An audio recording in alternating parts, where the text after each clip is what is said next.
Time-honored tradition. Machinists used to make these out of wood. Now I guess you could 3D print them.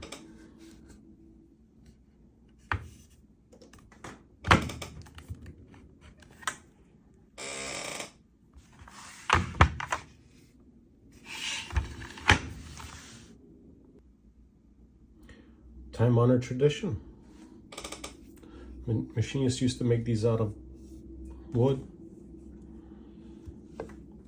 Now I guess you could 3D print them.